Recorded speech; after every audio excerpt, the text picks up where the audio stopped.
Hello and welcome to another edition of Cheap Heat Rex, where I promise I will never do a shootout of Steely Dan reissues.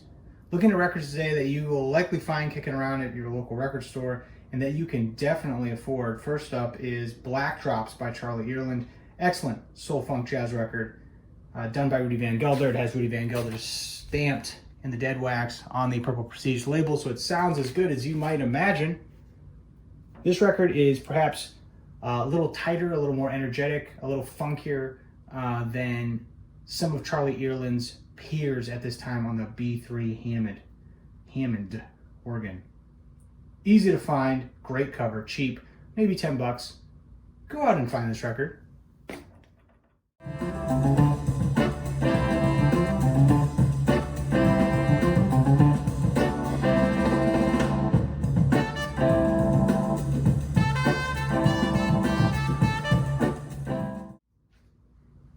Gil Scott-Heron and Brian Jackson, Secrets. Gil Scott-Heron is not so much underrated as not yet rated. People don't know who he is, which is a real shame because he is an absolute master. He was a spoken word, jazz, soul, funk artist. Sort of difficult to quantify, but I really love Gil Scott-Heron. I prefer his stuff with Brian Jackson, such as this, Winter in America. A all-time great album that has somehow been missed in the reissue frenzy. This has been out of print for years.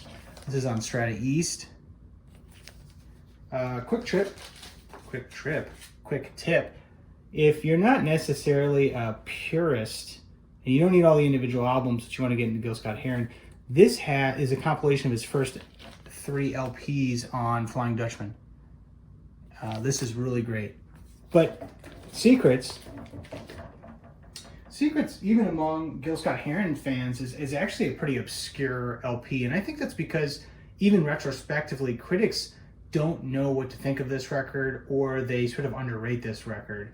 But among crate diggers and among DJs in the know, this is a storied, amazing album.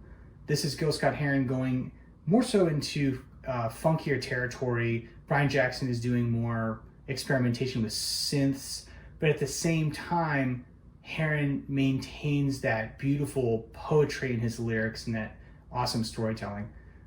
You can probably find this for $15. I got this for $8. Don't be fooled by the kitty cat on the cover. It's amazing. Pick it up.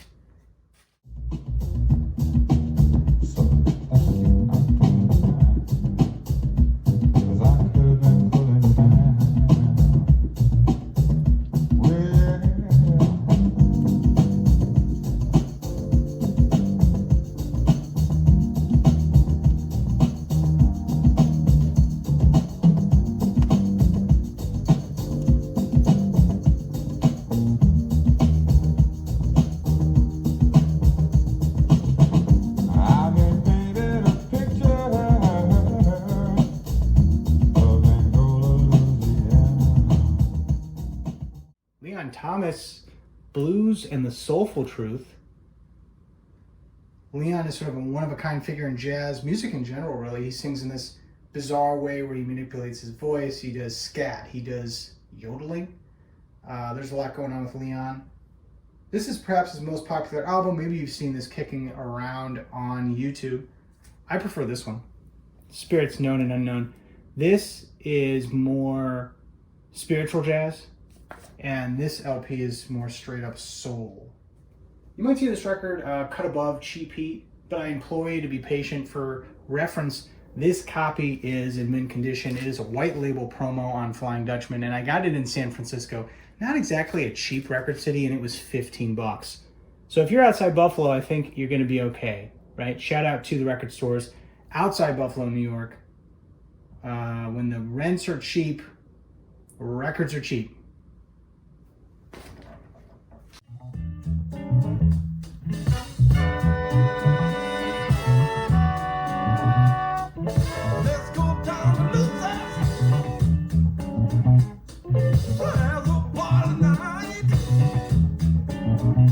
Let's go down, lose that.